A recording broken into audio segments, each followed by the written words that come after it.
I'm Gustavo Garcia from the Nara Institute of Science and Technology. Thank you very much for the introduction and the opportunity to talk here.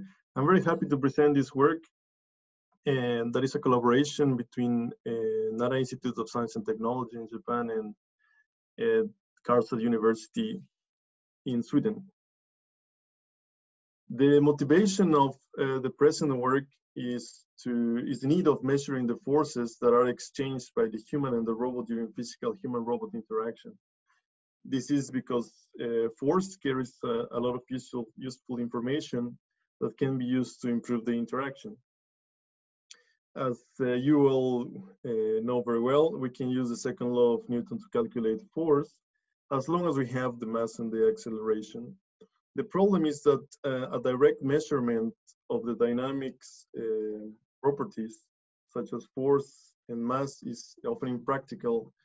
For example, there is no clear boundary of the mass that we should consider in the handshake that you are seeing in the slide. Or we need to use costly sensors in the robot. So we decided to take a first step into solving this kind of problems and devise a proof of concept. In particular, we started by looking for other ways to estimate the interaction force. We wanted to reduce costs while disturbing the interaction as less as possible. It's worth noting that this concept goes beyond the interaction between a mobile robot or humanoid and a human.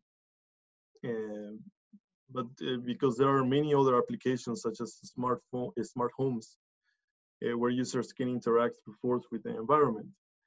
Today, I will explain this concept in the context of interaction force estimation and using an IMU, an inexpensive sensor that most of you for sure know, which actually doesn't disturb the interaction.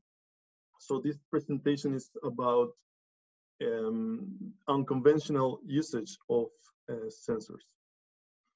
So we use a two-step process, a calibration phase and a deployment phase. In the calibration phase, we first measure the force using a force sensor.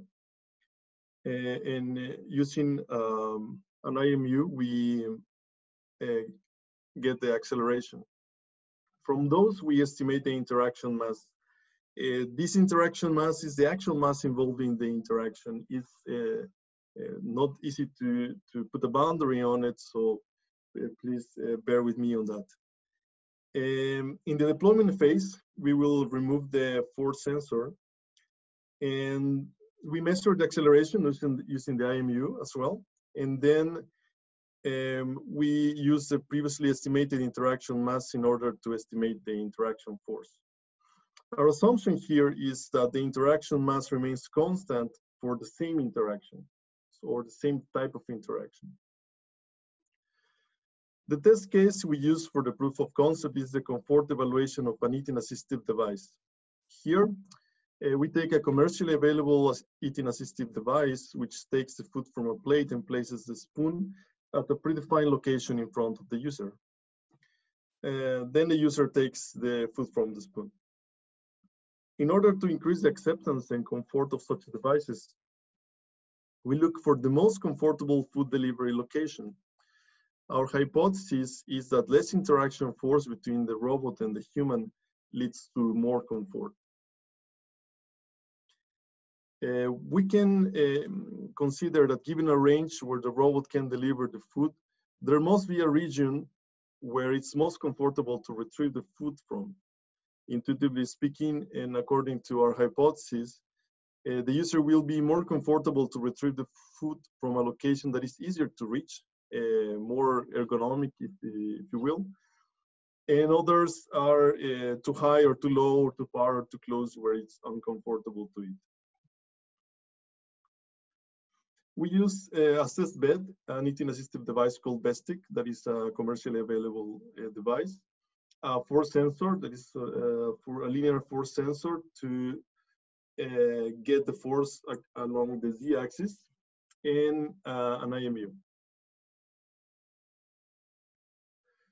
In the experiments, we ask 5 healthy subjects in their 20s to eat banana slices from a spoon.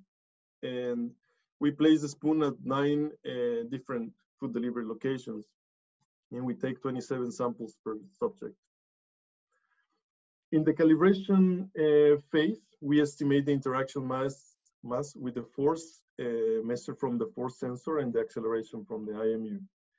We use a kind of average mean over the single bite, which is the actual physical interaction, or is when the actual physical interaction occurs.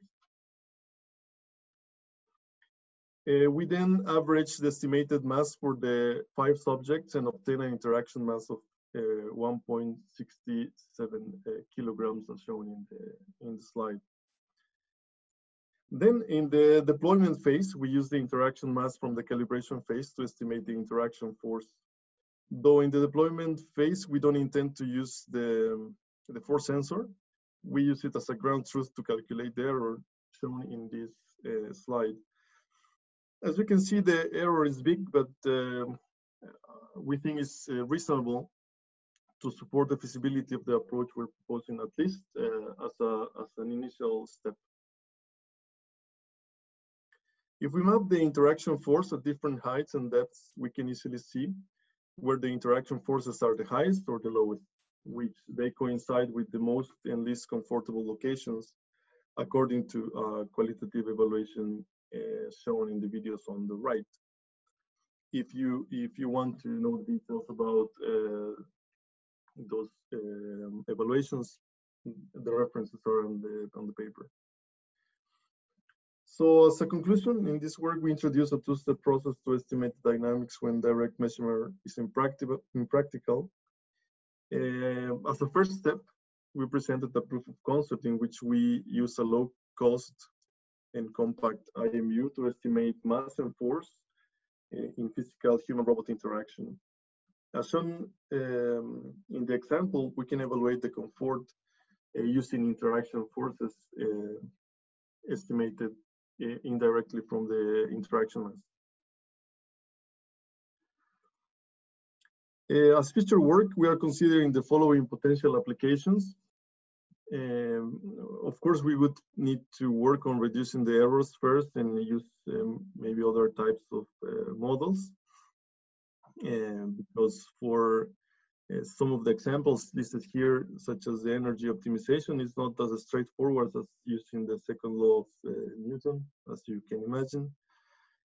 I think one additional interesting point that this concept provides is that it can be used to see the human-robot interaction as a system and measure different parameters or optimize different objectives, such as for example, the effort of the human when he's eating, or the energy the robot uses to deliver the food.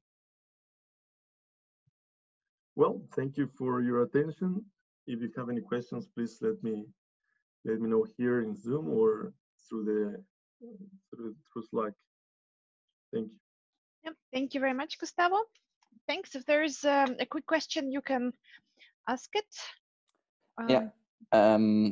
So thank you for your talk. My question would be: do you have any sort of interpretation of what the mass you calculate is? Yeah, that's a very interesting question. I think the specific mass, of course, is impossible to actually measure, because you are not going to detach the head of a human. But when we look into the literature where these kind of measurements exist from corpse, the obtained mass, it makes sense because it's less than the combined mass of the head, the spoon, and even the small amount of food that we put on the spoon.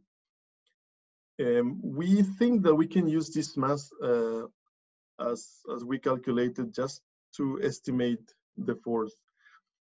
Another, like, more, I don't know, a different interpretation, I just see it as as what we could consider is actually involved in an interaction.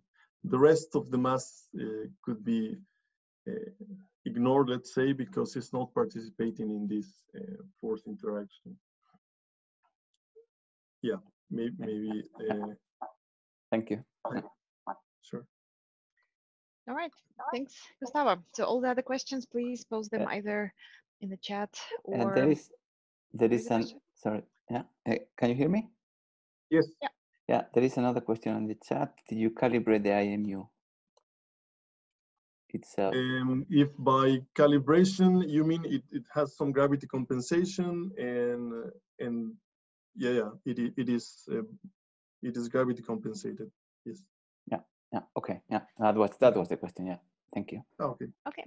Sorry, Thanks again. As follow up of this question, Yes. do you also have in the IMU these bias terms? Did you also had any into account? I have in the IMU what?